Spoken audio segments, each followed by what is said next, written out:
Hello. Today's episode, we're going to be talking about weight fluctuations on the scale. Did you really gain 10 pounds overnight? Did you really lose 15 pounds overnight?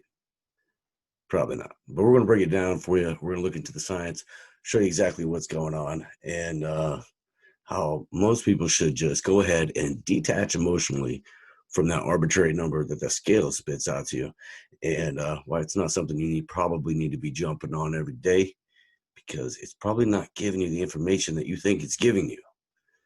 All right. We're going to show you what the scale does on this episode of Hot Fitness Global Online Personal Training Podcast. Sit back, enjoy the ride. Yeah.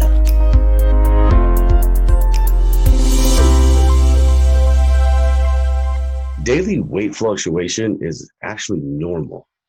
The average adult's weight, it can fluctuate 5 to 8 pounds a day. It's all going to come down to what and when you eat, drink, exercise, and even how much rest when you sleep. So we're going to learn about the factors that figure in to the scale, and then we're going to break down what the scale is and is it even important. Your weight is ultimately determined by the number of calories you're consuming in a day compared to how many calories you're burning in a day. All right. We know that is scientific principle, and it is the pillar of weight gain and weight loss. That is the pillar. Anybody tells you anything different, they're probably trying to sell you some bullshit. All right. But principally, that is the most important factor of what you weigh. The most important factor. Eating a healthy, balanced diet on par with the number of calories that your body uses daily. All right. That may reduce your chances of significant weight fluctuation over time. For instance, if you're doing meal planning, and you're eating the same foods every single day, you're going to experience a lot less weight fluctuations. If you're drinking the same amount of water every day, if you're going to bed the same time every day, if you're doing the same kind of training volume every day or every week, you can expect a pretty steady weight. That way, when you do see changes in the weight, they're going to be a lot more accurate and reflect the information that you're really looking for, which for most people is how much fat have I lost, right? So keep that. Everybody's like, carbs make me fat. Carbs make people fat. Carbs don't make people fat. Carbs have a lot of water in them. All right. Sodium and carbs makes you retain water. Now, they're called carbohydrates because they hydrate the body. Most people get most of their water from carbohydrates because most people, if they didn't have carbs, are probably not drinking enough water. That's just the fact. So when you cut out all your carbs and you say you tell Cindy over there you lost 20 pounds in 2 weeks, it was, I hate to break it to you, you lost a lot of water. That's what you lost. All right, now you may be able to minimize water retention by cutting back on sugary drinks and processed foods. Also, adding potassium and magnesium rich foods to your diet may also help balance out your sodium levels. So for my meal plan, we actually measure the salt, the daily intake of sodium every day, and we measure the potassium, and I get it from food. I get it from spinach or I get it from mushrooms. Right now in the meal plan I'm on, I get all the potassium I need from mushrooms. I eat a lot of mushrooms with every meal, and they're measured out. So there's a little tip to help you out. Here's something else everybody needs to consider. Regardless of how many calories is in your food or drinks, they all weigh something, right? So it doesn't matter how many calories are in the food, they weigh something. Now, drinking an 8-ounce glass of water will add weight to your body because it has weight. All right, the same is true for vegetables in your salad, even though they might not have very many calories. When they're in your body, you're adding weight to your body, right? However, the healthier the food is and water, they pass through the body pretty quickly. So eating a balanced diet can mean less fluctuations. All right, foods high in carbohydrates, sodium, and fat take longer to process and expel through waste. All right, we all know that exercise is good because it can burn calories, right?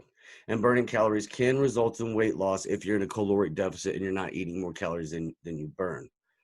But if you're adequately hydrating, you may not see immediate weight loss on the scale. That's because the water you drink is replacing the water that you've lost via sweat. Water, however, does not have any calories, so it's not going to cause weight gain over time, and it's not going to turn into fat. All right, exercise burns calories. So if you burn more calories than you eat and drink, you will long-term lose weight. Now, if you've recently started or switched up your routine, you may notice a slight weight gain as you build muscle mass. And this was something I really want to talk about. So for a lot of our clients coming on board, what they see is they don't necessarily see a big drop in the scale. Hell, sometimes they see an increase in the scale, but what they are seeing is a decrease of inches. Their clothes are bigger, so now they're needing to go out shopping. They're looking better. Their waistline is trimmed down. They're losing massive inches in the right places, but they're not seeing changes on the scale, or maybe the scale's going up, and that could be concerning. That's because they really don't comprehend what our goals are through fitness and exercise. Almost everybody's goal isn't to lose weight. Their goal is to lose fat. So look at your boy here. I don't mind if that's the number on the scale goes up. What I do mind is if body fat percentage is climbing on me, and I'm pulling, and more of the weight that I'm putting on is fat rather than muscle, right? Now, this goes for people who aren't even in bodybuilders, but they want to lose weight. You need to get out of the weight loss mentality. You need to get into the fat loss mentality. You need to get into the fat loss mentality. Um, so let's say you increase your lean muscle mass. Let's say you tone up your muscles, male or female, and you put on 2 to 5 pounds of muscle. That spread out through your body. Muscle is relatively small compared to fat. 5 pounds of fat is going to look massive. If we were to set out 5 pounds of fat on the table, 5 pounds of lean meat, the size difference, the visual size difference is phenomenal. Fat takes up a lot of space. So if you gain 5 pounds of muscle, you're not going to look huge by any means, especially you got to take into fact your where you put the muscle on. Did you put it on your booty, your legs? How tall are you? Things like that. And if you lost 5 pounds of muscle or fat, if you lost 5 pounds of fat while you put on that 5 pounds of muscle, scale doesn't change, does it? It's an exchange of 5 pounds, so that isn't gonna show anything on the scale. What you are gonna see is an amazing difference in the way your physique looks. Keep that in mind when you're out there training. Medications. I hear a lot. Oh, I have trouble losing weight because of your medication. There are some medications out there, guys, that will affect your abilities to get the number on the scale to change. And here's why. Some medications are going to make you retain water. Some medications are going to increase your appetite, which if you don't have any discipline or you haven't developed healthy eating habits yet, that might cause you to eat more. Some of them can even change your metabolic rate. So this includes like insulin, beta adrenergic blockers, tricyclic antidepressants, selective serotonin reuptake inhibitors, lithium. Yeah, there's a ton out there. Read your labels and figure out. Talk to your doctor and figure out if maybe there's a better medication for you if weight is an issue that you're trying to solve. Also, women throughout their menstrual cycle. The menstrual cycle itself can cause your body to retain more water during certain times of the month. This results in slight weight gain. You might notice your base weight is a bit higher than normal on the first day of your period, and your daily weight should go back to average within a few days after your cycle beginning. Alcohol. Let's talk about alcohol. Alcohol is a little different than the other drinks. It isn't processed the same way as other beverages and food, so it can take longer for your body to eliminate it. It also slows the digestion of other substances, which can lead to water retention. Beyond that, alcohol contains extra calories that you may not be accounting for in your overall diet. You may also pay less attention to your overall calorie intake while drinking alcoholic beverages. All right, I can speak from experience when I say, a hangover makes me want to go eat a greasy cheeseburger and try to kill that thing. So also, beer munchies are a thing. It's not just weed. Beer will make you eat more. Wine will make you snack more. You'll be into that cheese tray even more with the buzz. So yeah, that's alcohol for you. Your weight may go up or down due to a bout of illness like the flu or as a result of a chronic condition. Like underactive thyroids, Cushing syndrome, PCOS can lead to unexpected weight gain. Diabetes and Crohn's disease are often associated with unexpected weight loss.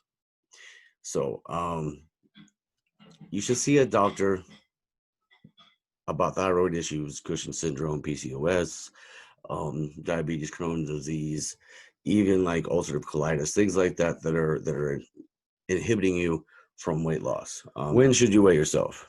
Well, it should be consistent, first of all. All right. Your lowest weight of the day will be right after you wake up with an empty bladder every time. You may choose to weigh yourself at another time of the day, but you must consistently weigh yourself at the same time for accurate reflections. Now, again, the more that you're eating and drinking the same volume of food and water every day, and the more consistent you are with everything, that is going to increase the accuracy of the number on the scale. So if, let's say you want to lose a couple pounds, you want to lose 2 to 3 pounds, you can measure weight loss by weighing yourself at the same time of the day, under the same circumstances, like in the same clothes, keeping your shoes off, or after you went to the bathroom, to determine if you've lost any real weight. However, you still don't know what weight you lost. The scale isn't telling you if it was fat or muscle or water or, you know, hell, you could have got a haircut and lost half a pound, depending on how much hair you had, right? So the scale doesn't know the difference. And honestly, it should not be the primary factor of measuring results. It should not. We use the weight on the scale as like one number in an algebraic equation to determine the, the body fat to lean mass ratio on a human being. We also use it to help us determine some caloric intake, total daily energy expenditure, resting metabolic rate, and some other things. But it's just one number that plays into these equations. It is not, you can't get on the scale, and that scale cannot tell you if you're skinny, fat, if you're buff, if you're lean. It doesn't know how much muscle you have. It doesn't even know what it's weighing. It doesn't know. It doesn't know if it's a chair or a human being. It doesn't know what it's weighing. Um, so it can't tell you how to look. It can't tell you that you're beautiful. Can't tell you that you're ugly. Can't tell you that you're disgusting. That's all shit that marketing and that has like put into our heads, like way back when scales came out. These days, scales are everywhere. They're in your bathroom. They're on your smartphone. Scales are getting smarter and smarter, or so they'll have you believe, that they're measuring body mass index, uh, which was actually BMI was created back in the 1700s, and it was just for the military, to basically determine how many supplies the troops were going to need to sustain them through combat. But we'll get to that in another episode on BMI. However, scales became integrated into our normal daily lives. Um, we were trained for the 60s when they started making scales more compact, especially marketed towards women, as a way to compare ourselves with your friend. Who's healthier, who's fitter, who weighs less, weighing less, meaning more beautiful. They attached all these other adjectives into a product to give us feelings and emotions. And in my opinion, there is extremely unhealthy obsessions with the weight on the scale. The number on the scale can be extremely unhealthy for some people. I don't think it's always the right course of action is to have someone stand on a scale and then use an outdated system called BMI to tell them that they're overweight or that they're unhealthy or anything like that, if there's no other indications of there being a lack of health. However, um, the scale can be useful. It can be useful if there isn't an unhealthy obsession or there is a complete understanding of what the scale is measuring, which is just mass. It's just gravity's force on mass. That's all it can measure. It doesn't tell you if you're fat, skinny, fit, healthy, or not healthy. It's very important to remember. Um, we might weigh clients once a month. And when we're weighing, we take that number and then we go and we measure body fat, lean mass, and then we compare that to the nutritional intake over the last 30 days. And that gives us a much clearer picture of the results that we're getting. Are we actually losing fat? Are we gaining muscle? Are we losing muscle? Some people don't want to lose muscle. They're trying to gain muscle. So these things are extremely, extremely important. I would not worry or get excited about a 6 to 10 pound fluctuation overnight or in 2 day period. It doesn't mean you lost 10 pounds in 2 days. In fact, a healthy weight loss, goal would be 1 to 2 pounds a week. For a more aggressive um, approach that's probably not sustainable for long periods of time, could be up to 2 to 4 pounds a week. But a lot of these factors are going to determine in your activity level, your nutritional intake, how much energy you're bringing in, and your metabolic rate. So yeah, there's a ton of info on online, guys, about what BMI is, where it was created, why it was created, how you could pretty much listen, unless if you're dealing with morbid obesity, things like that, you obviously need to consult a doctor. You need to do what you can to get healthy. You need to take yourself out of the at-risk category for a lot of preventable diseases, diabetes and cholesterol and stroke, heart attack, things like that. You need to take care of yourself. However, this scale is nothing to get excited about or let it ruin your day because because it says you're 5 pounds heavier than yesterday. You shouldn't be jumping for joy posting on Facebook that you lost 5 pounds overnight. It's just simply not the case. You may have lost 5 pounds, but you did not lose 5 pounds of fat overnight, and you did not gain 5 pounds of muscle overnight, or you did not gain 5 pounds of fat or lose 5 pounds of fat. However you want to look at it. Mostly when you see those kind of fluctuations in a 24-hour, 48-hour period, what you're looking at is water. How do we solve that? You want to eat as consistently as possible, drink consistently as possible, know exactly how much sodium you're getting, potassium, know the medications you're on, and try to keep your exercise and training routine as consistent as possible. Weigh yourself at the same time, in the same clothes, in the same conditions, whether it's weekly, monthly, daily, whatever your fixation is. However, ultimately, it has nothing to do with the way you look in the mirror. That number is not going to make you feel, it should not make you feel beautiful. It should not make you feel anything. It's an arbitrary number. It's used as a piece of data. Okay.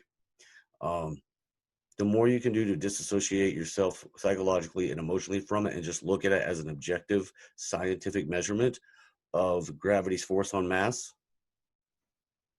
then it doesn't have any power over you. Now you've got your power back, and you can focus on your physique. You can focus on your cardiovascular health. You can focus on real training goals. What were you not able to do last month that you can do now? How do your clothes look on you now? How do you feel when you look in the mirror? When it becomes more about the way you feel, how much energy you have, your quality of life, your overall health, getting results through blood work, getting tests done, knowing that you're living a healthy life, that you're happy, don't ever let a number on a scale take that away from you.